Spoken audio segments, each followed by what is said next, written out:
All right, shalom and welcome. Today we are going to go over hope. There is hope. There are 121 verses on hope. And as you may have well guessed, this word has many various different meanings and is actually many different words. So when we go through and we bring it back to the Paleo Hebrew and we bring it back to what it's supposed to be, imagine that. We find out that these words actually have different meanings, that they've been changed and moved around. So let us explore this word hope as the scriptures come to life, but also the more knowledge and the more understanding. Hope, H8615, tikva, pronounced tikva, Tikvaw, meaning expectation, to live, what we are longing for, right? We see this in many times. We all hope for salvation.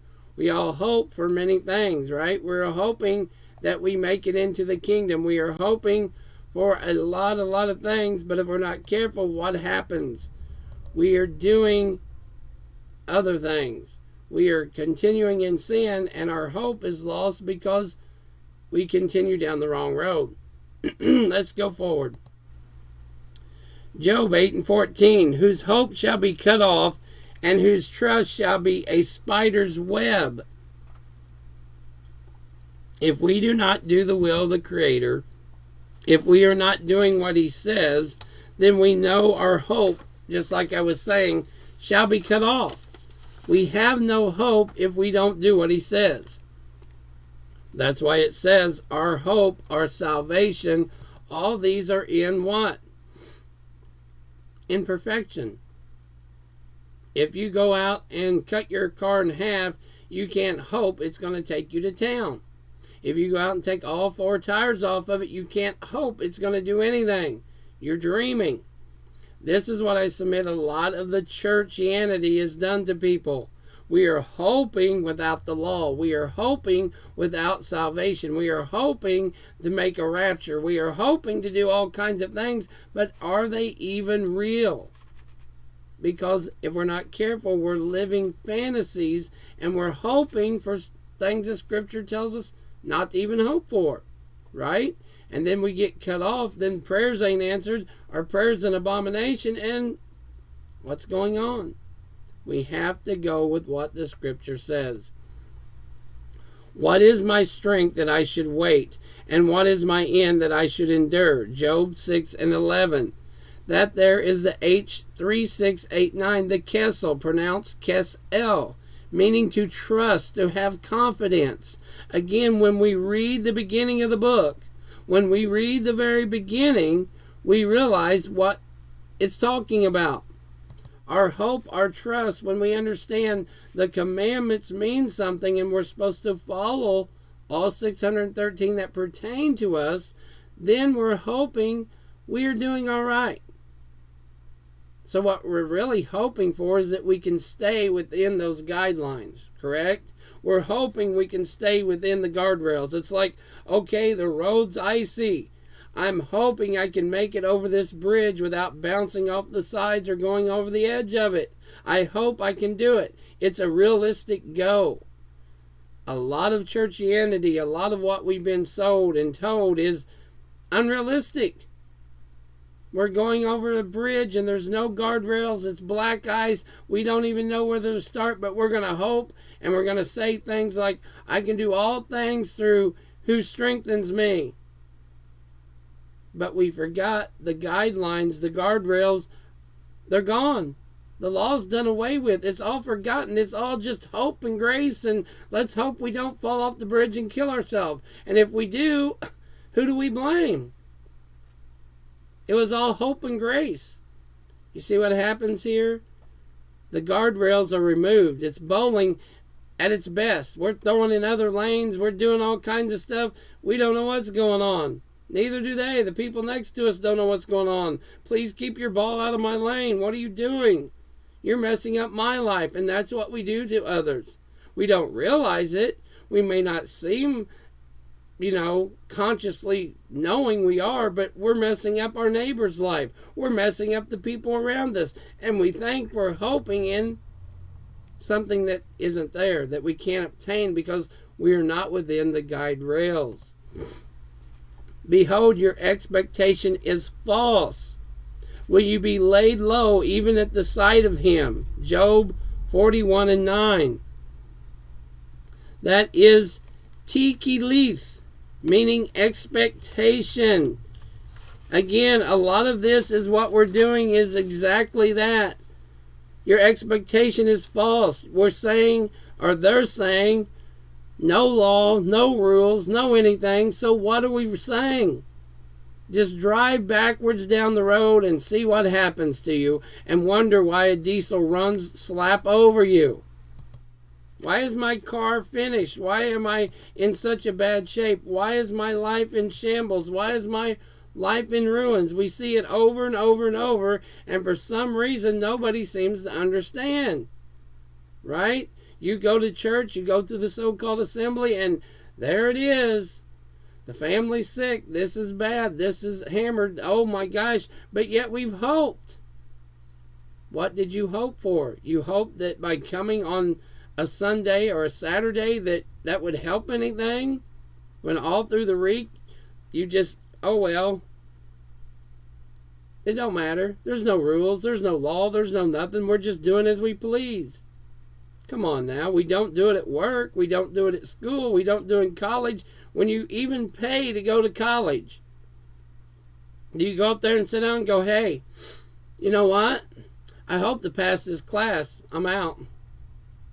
Where are you going? I'm leaving. Well, this is a 6-week course. I don't care. I hope I pass. See you later.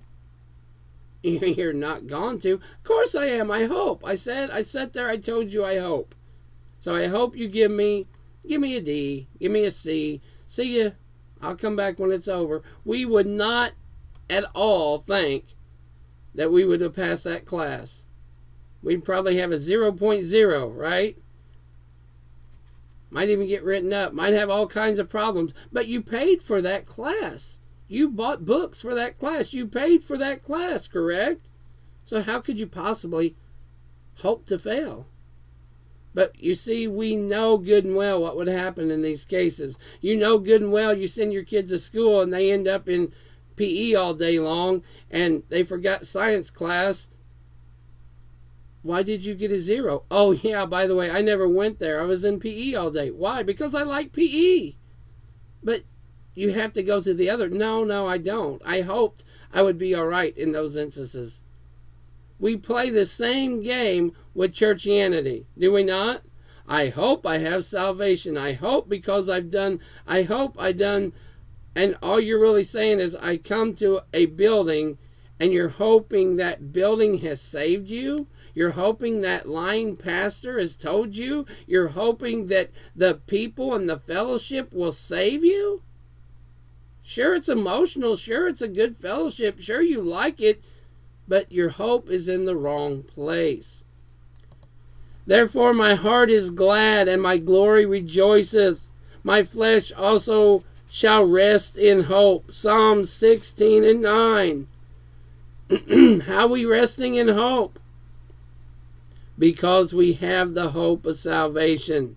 Because we know what we're looking forward to. Because we know we're going over the commandments. We know we're going over things. If you're starting a home fellowship, if you're in a home fellowship, you should demand, let's go over the scriptures. And let's go over the Torah. Let's go over the commandments. Because without the commandments, you have no guardrails. If you don't know what sin is, your hope is in vain, truly. Correct? You go to a job and they say, hey, have a nice day. Wait a minute, I heard this was a dangerous place and people fell off the boat and trains have hit them and things have happened here and people have been killed. I hope you'll be all right. Well, do you need to walk me through it? No, you'll be okay. I hope you'll be fine today. Hey, what gives? There's swinging things over here and all kinds of dangerous places. You ain't going to help me out? No, I hope you'll be fine. But that's how we come to churchianity. That's how we get taught in a building is just go out there and do it. That's the way it's done. Well, what's the point of coming to the building? Because it's a fellowship? Because you like singing and dancing? Don't make sense, does it? Yet you are he who brought me forth from the womb. You made me trust when upon my mother's breast. What are we doing here? From the womb we are bought. From the womb we are called by name. From the womb we are his. That's what he says. So then we should refer back to what Papa says. What does Yahweh say? Instead of it's done away with. It's all forgotten. Your hope is in vain when you're living a life of grace and mercy and all that abounds, because it does not abound. You're running down the path of evil, not righteousness, and you think everything's fine, and then your marriage goes away, and then your kids go away, and then your kids grow up and hate you, and everything's wrong because the seed was terrible. The H2233, the seed was wrong. The seed that was planted, even if in you, was not a good seed. Right? You go out and plant a mustard tree, that's what you expect. You go out and plant blackberries, that's what you're going to expect. You're going to get some thorns. Right? The wicked is driven away. Proverbs 14:32. The wicked is driven away in his wickedness, but the righteous have hope in his death. The hope is exactly that. The hope is when it's all said and done, I am going somewhere. I'm going to a better place. We all want to sing about how much better of a place we're going to. The wicked is driven away in his wickedness, but the righteous hath hope in his death. We all hope in our death that we're going to heaven. That is H2620, Kasha, meaning protection. So it's saying that when we die, we are hoping for protection. We are hoping that we have the Creator to say, well done, thou good and faithful servant. But again, how could he possibly say that if we said in day number 1, at 6 years old, 10 years old, 18 years old, 22 years old, I'm out, class dismissed. Class has just begun. I'm telling you, class dismissed, I'm out. I have hope that I will do. It isn't going to work. We know there's no aspect of life that we walk into and say, I hope it's going to be all right. I'm going to get in this rocket and I hope I just do okay. You don't know a thing about it. Yeah, but I'll figure it out. Now that's the things we do with bicycles. That's the things we do with other things. But we don't hope and put our life on it. We shouldn't. And we sure should not put our eternity on it. Because in doing this, in between all this, we're doing what? We're not careful. We're provoking the Creator. Because he said, thou shalt not. Ecclesiastes 9:4. For to him that is joined to all the living there is hope. For a living dog is better than a dead lion. Do we understand that concept? H986, Bidakon, meaning confidence. And we all know this, right? We all can clearly see a living dog is better than a dead lion. A dead lion ain't going to do anything for us. At least the dog can bark. At least the dog can say something. At least the dog will let us know somebody's there. The lion might have been great in his day. He might have defended your whole property, everything. But if he's dead, what good is he? You see, we have to be very careful when we trust in man, when we trust in ourselves, when we say, oh, well, you know what? I know what this means because I looked up on Wikipedia and it says so. Have you studied it? Have you went through it? Does that really mean what it means, or has someone told you that? Our hope is not in we found what we believe in, right? We believe that honey is clean, so therefore the bee does this miraculous clean thing that makes honey clean, even though it's unclean. How is that? How does something unclean make something clean? It cannot, right? Because if it could, we can all have pig's milk for breakfast. We can all have pig knuckles. We can all say, but we know we can't. The moment we hope that we have trumped it, that's what we're doing, right? We're playing cards and we're saying, my spade's better than your spade. My trump card's better than your trump card. But who are we saying it to? The creator of the universe. I believe what you say. I hope what you say. But I'm going to flip this Bible around, and here's where I'm going to make the decision. This is what I'm going to hope in. So we're not hoping in Scripture. We're not hoping in salvation from the Bible. We're not hoping that the Scriptures. We're hoping that what we say is right. How's that going to get us anywhere? For the grave cannot praise thee, death cannot celebrate thee. They that go down into the pit cannot hope for thy truth. It's over. There is no coming back. There is no reset. There is no, hey, let's play that game again. In this world, we got these 9 lives, 3 lives. Let's just reset. Let's just do it again. And if we're not careful, we think that's what we're going to do. Or at the very least, we think what? Oh, I'm going to pray at the end of it. On the deathbed, you know, granted, you're going to be conscious and be laying there and knowing you're dying. And the doctors come in and told you, you know, you got a few hours left. Then you're going to make it right. Then you're going to pray. Then you're going to hope. Is that really a hope in salvation? Is that really hoping? Is that not doing, hey, I hope this class, I pass it? If we lose our salvation, it's because of us. So many people coming in, so many worldly people say, well, I don't believe that he would do this to those people. I don't believe that he would do this. Then do you believe the Scriptures? What are you truly saying if you're not careful? You're saying you don't believe what the Scripture says. And I went out by night by the gate of the valley, even before the dragon well, and to the dung port, and viewed the walls of Jerusalem. It is what it is. The Scripture says what we are supposed to be. The Scripture tells us of what we're supposed to be. It tells us if we don't do what he says to do, then we're going to have to answer for it.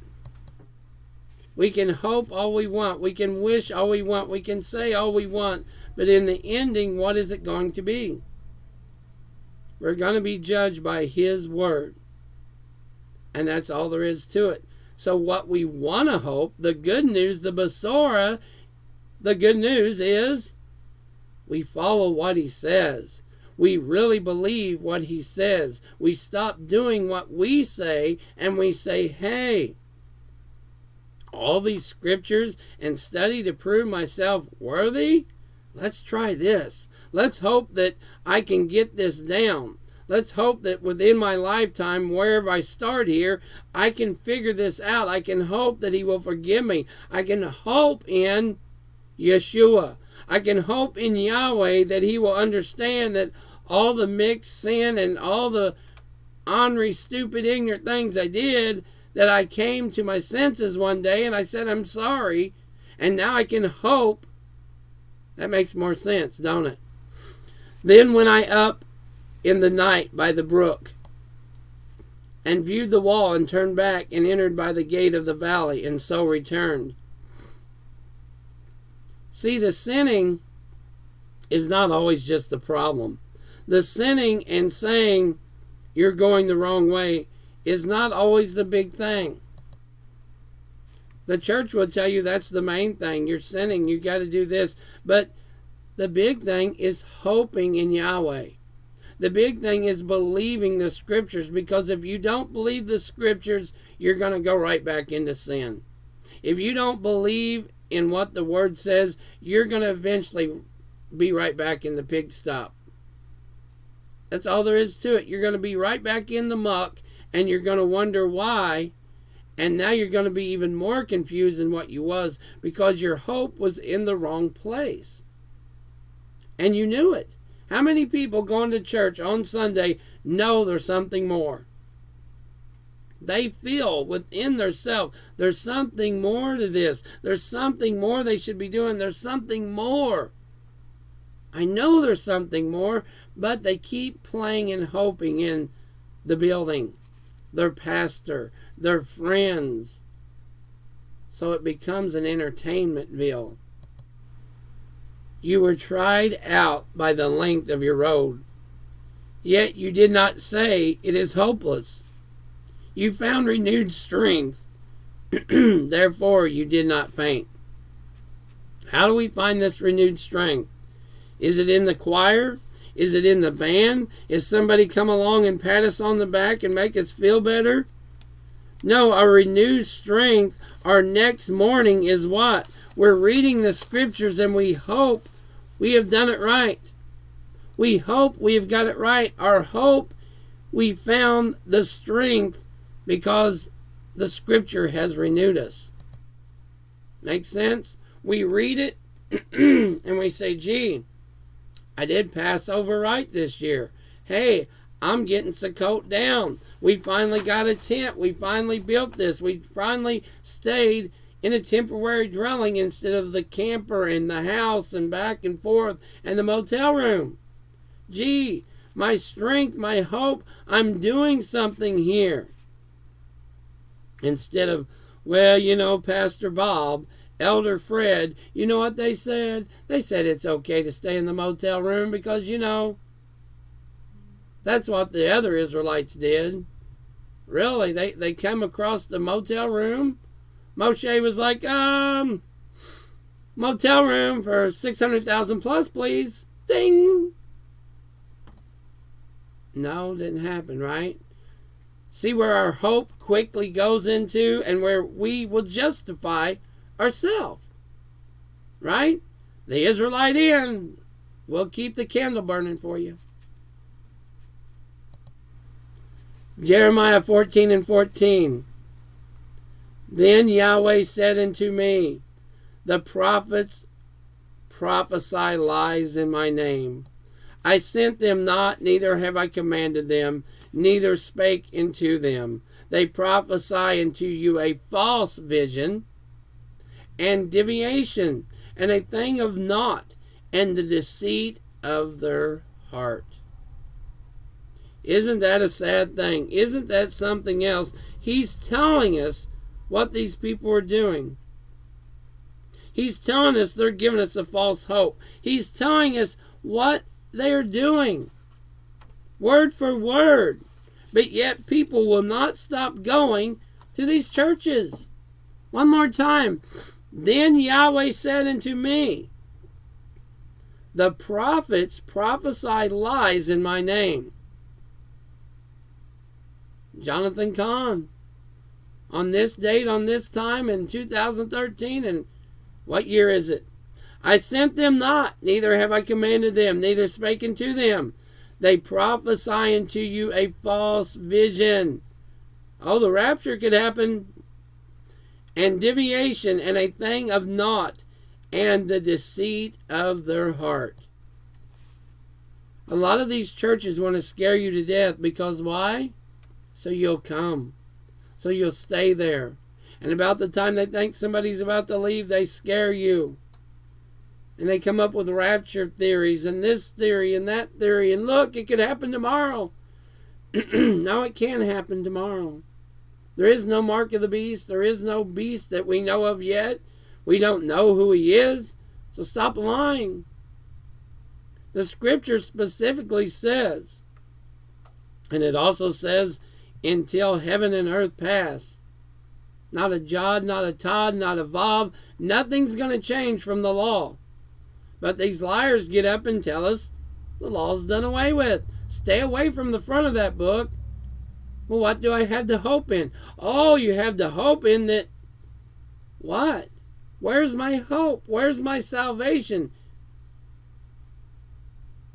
Because he died that we might be saved. He died that we would have hope of salvation. He died not to do away with the law, that every time we break the law, that we ask for forgiveness and we learn the law and we don't break the law anymore. Make sense? Or do you up in the judge's face every time you're doing 90 on the highway? I don't care what your law says. I don't agree with it.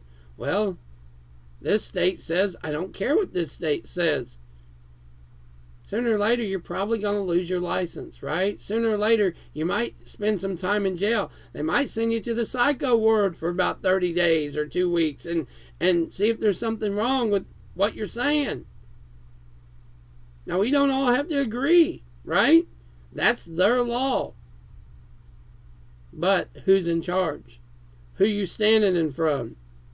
You can say what you want, but when you're standing in front of that judge, if you don't adhere to what that judge says, they can put you in jail. They can hold you in contempt of court. You can sit and say, I disagree with it all. I'm a Hebrew Israelite, and I'm this and I'm that, and I ain't going to abide by your... But when you're sitting in jail, you're probably going to be saying, I just should shut my mouth and went on about my day. When you're standing in front of this judge, it's going to be his law. Whether you agree with it, whether you think it should be whatever way. See, that's a problem. Atheists are so-called, and all these people with all these different weird ideas. Well, I think this, therefore, doesn't matter. It does not matter what your thinking is. Realize that. You can sit in Sunday church, you can think the law's done away with, you can think that your way's the only way and you're Elijah come back from the dead, and you can think whatever you want about yourself. But if you don't stick your nose in those scriptures and you don't start reading them and you don't start getting a teacher to tell you what they say, because most people are so far gone, they can't understand it. That's why you need a teacher. That's why the teacher is there, because you're so stuck in sin. How could you possibly understand it? Your own ability, your own ways got you in quicksand of sin. Make sense? Why do we have churches? Because we understand the concept. We need to learn. We need to get out of the miry muck of sin. How do we do that? Oh, I raise my hand and I tell myself how I'm doing. Well, why do we have teachers? Why do we send kids to school? If you don't and you teach them yourself, why are you teaching your kids? Just let them be. For everybody says, I can read my Bible myself, let your kids be and find out what they are. They'll be ignorant, right? They'll be so confused with life, they won't know what to do with themselves. Because it's not their job to figure out the pencil, the knife, the fork, how to eat. It's your job. You don't think so? Read Deuteronomy. Teach them diligently. Right there in your Torah. Right there in Scripture. Oh, don't tell me to read my... Teach them diligently. And then the other verses, teach them the clean. The difference between the clean and the unclean. I know what clean is. I can read my Bible. No, you don't. I'm telling you, you don't. Because the Word says you don't. Because the enemy has went and stuck all kinds of terrible people and changed all kinds of things. Oh, not my King James inspired word. Really? Well, look up where this came from and how it got changed to L-O-R-D. For everybody that says that, and I hear you, I used to be there. Nobody can change the inspired word. Nobody can, but we forget this verse. No teacher stands there and teaches us in Sunday church hardly that for every man who changes a word, for everyone who adds to this word, I will add to him the plagues of this book. For every man who takes away from this word, I will take away his name out of the book of life. That's scripture, correct? We can agree. So if that's scripture, we know somebody is tampered and can tamper with the word. For copyright purposes, for whatever purposes, but the purpose is evil. No matter what they say, it's for evil. Plain and simple. We have to get over ourselves, if you will, and say, this is what so saith the word. My hope is in Yeshua. And that hope means I'm going to read and understand the Torah, the laws, the instructions. Because if not, here you go. Be not a terror to me. You are my hope in the day of evil. Jeremiah 17:17. Be not a terror to me. What does it say he is unto them in Revelations? He is a terror to them. If we don't fear Yahweh, this is what he's going to be unto us. We're not going to be happy in the ending. Our hope is going to be in vain, and we are going to find his wrath is a terrible, terrible thing. And just like it's written, who can stand it? Who can stand his wrath? No one, nothing. Hasatan included. You can do what you say what you do, and believe what you believe, but in the end, who's going into the big fiery place? We have to believe in what so saith Yahweh. Ezekiel 37:11. Then he said unto me, Son of man, these bones are the whole house of Israel. Behold, they say, our bones are dried, and our hope is lost. We are cut off for our parts. Don't we feel like that sometimes? Don't we feel like we can't find someone? We just don't know. We just can't get it. Where are these people? Where is Israel? Where's the Hebrews? What's going on? Because the whole world has went and done what? Most people have went and they're dried up. They're just dried bones. And if we're not careful, we become that because we lost our hope. We lost everything because we keep listening to the Sunday church. We keep listening to Joe Osteen. We keep listening to people that tell us, it's going to be okay. All you got to do is this. And that is H6960, the Tilvah, meaning literally a cord. Our cord has been cut off. As we run into this worldly way of the one world order, we can quickly see that those who have the power, social media, nightly news, whatever they call themselves, however they get to you, is as much as what the case may be, we seem to hear the same, almost perfectly same news from California to New York. There's different people, mind you. There's different people, but it's the same exact news. Almost impossible, right? The perfectly same thing as the script was written, and so shall it be. Yet believers are not a lot on the same page, but we all have the same hair, the same dress, the same calendar, a new month, new day, new moon days, feast days, or even, sadly, we don't even know his name. And yet we are in hope of having something. We keep our hope alive, and even in the next place of where we think we're going to and what we think we're doing, what do? We cut the very cord that drives us. We cut the very cord, Yeshua, because we want to have a party. We want to play the games. We want to live like the world, talk like the world, and have the fun of the world. And we never get restored. Folks, if we're not careful, we have to be very, very watchful. Because the enemy is tied together. You turn on the TV and it doesn't matter, it says the exact same thing.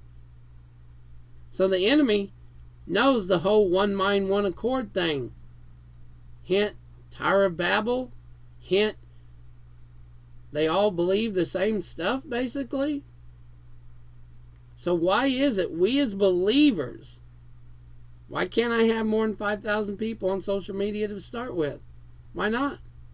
Joe Osteen doesn't limited. Is he limited to 5,000 people in his church? No. He can have as many as he can fit in there. Why is it that we as regular everyday people have limitations of what we can do? Especially when it comes to the truth, especially when it comes to the Bible, especially when it comes to community. Oh, don't you tell me, watch some Waco footage. Wake up and realize what's really going on and what's about to happen and what we've been letting happen. Instead of us arguing over chicken and bee honey, maybe we should be going and telling the world that you're losing your hope. You're covering your face. You're believing in a man-made baloney virus that was probably made by a man. Hence the name, hence the year, since 19. Where did 19 come from? 19 and then it was 20. Gee, we can't count no more. But the most, above all, is we trust in Yahweh, and we need to come together. Could you imagine this world if we would come together? If we could come together and have a calendar, if we could come together and have a Sabbath, if we could all meet in Oklahoma and by 1 million people all come and have Sukkot. Life-changing, world-changing, would it not? If the disciples and Yeshua changed the world and healed so many people that the world could not contain it, what could just 12 of us do? It's amazing we can't find 2 or 3. We can't find 10 that hope in salvation, that hope the scriptures are true, that hope and believe what it says. Can we? It's about the dollar bill. It's about the best peeps at my house. It's about how my living room looks. It's about how many people I can stuff in my house and tell them, light the candles and do this and get a Yiddish cup and do it this way. And how I feel good about myself because, look, I got 12 people in my living room. None of them believe anything I'm saying, but they're all here. Where's the hope? It's not just the Sunday church. Believe me, it's not just the Sunday church. It's the people that got thrown out of the Sunday church. It's the people that want to go against the Sunday church, and their hope is really just calling people pagans all day. Their hope is just being different and weird. But it's not the hope of the scriptures. We have to do what so saith Yahweh, and we have to do it for His name's sake. So when these things begin to come to pass, then look up and lift up your heads, because your redemption draws near. That is when our hope, that's when we are ready. That's when we are really saying, hey, it doesn't even matter no more. It's about over. But instead, we're still stuck on doing what we want. Well, Sabbath really in the morning or till the night? Is the Sabbath 3 stars or 7? Is the calendar really lunar? Is it really the half moon, third moon? What? We want to argue and fight more than we want to believe and have fellowship. Right? They talk for hours. We should be able to come together on the Sabbath and learn something. But we can't learn if everybody knows it all.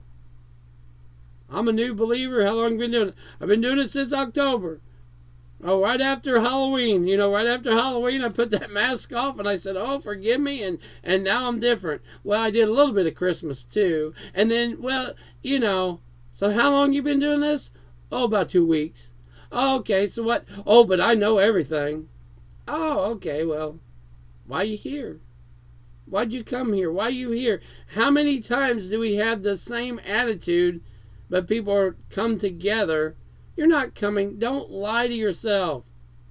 I'm coming to fellowship with like-minded people. Not a one there is like-minded. Your calendar is over here. Your calendar is over there. This is over there. This date's here. You don't do the Sabbath. You buy gas. You bought the donuts. You brought the Cokes in. And it's a Sabbath and you're in there cooking. but we're going to light the candle. Wait a minute, we can't do that. It says don't kindle a fire. We're not going to, don't you dare kindle a fire. Did you light the candles or not? Our own beliefs show we don't know what we're doing. People that come in and they might wholeheartedly be ready to listen and have hope in this. And I finally found something. I finally found some truth. And you're telling them, don't you dare kindle no fire. There is no fires. Don't you dare. And, oh, by the way, let's light the candles. So is that a different fire than the other fire? Or, no, this is different. This is okay. This is like the menorah fire. And that's, if you light a cigarette, you're going to die. What?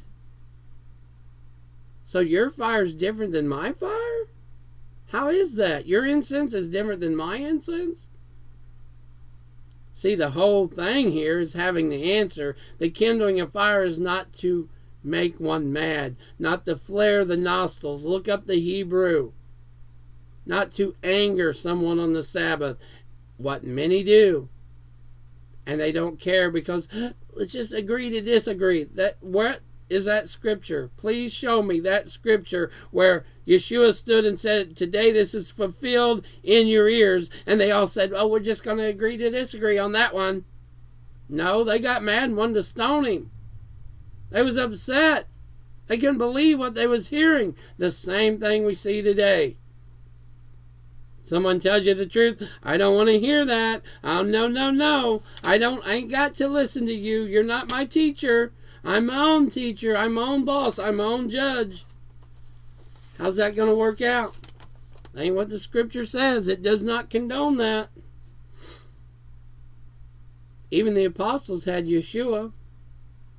Yeshua had Yahweh. See how it goes here? The Ruach leads, guides, and directs. No doubt about that. But when we have questions, and we all do, who do you direct them to? Oh, my peeps over here on the corner that don't know nothing about nothing. Let's be honest. If you've been in this just a short time, you don't know what you're talking about. You're doing good to get the Sabbath on. And half the people are breaking that.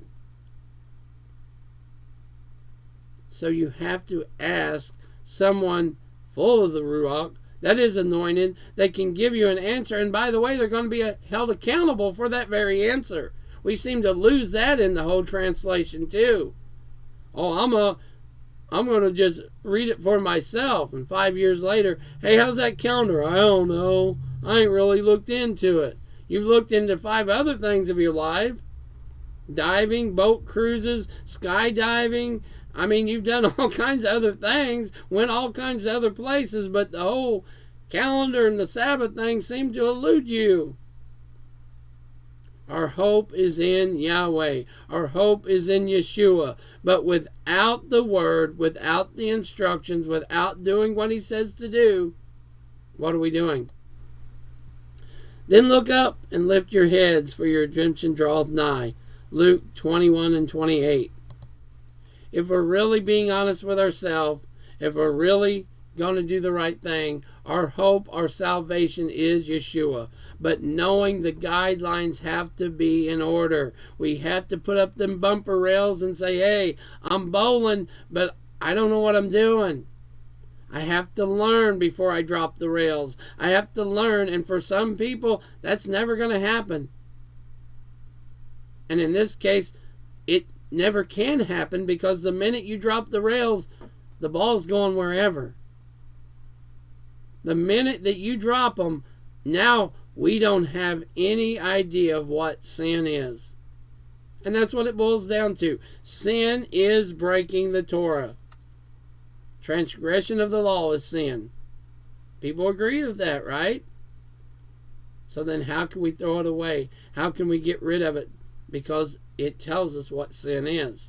The minute we take away that, either we're not sinners, which the scripture says, everyone says that is a liar, and the truth ain't in them. So what does that tell you for that guy that's down the street telling you, oh, the law's done away with, don't you put yourself under that law? He's a liar and the truth ain't in him. It's not judging, it's what the scripture says. If it's judging righteously, just like it says. So either way, that's why it's there. To let us know not to follow those people, or we're going to follow them right off into where they're going. Now, anybody can change. So we're not judging of where they're going, but we're just saying, right? We have to hope in the scriptures. We have to hope in Yahweh, His Son Yeshua, and believe in what the scriptures say. So until next time, may Yahweh bless you, may His kindness shine upon you, and may He grant you shalom. Shalom, everybody. Thank you very much for watching, for listening. Questions, comments, let us know. Until next time, Yahweh bless, and shalom.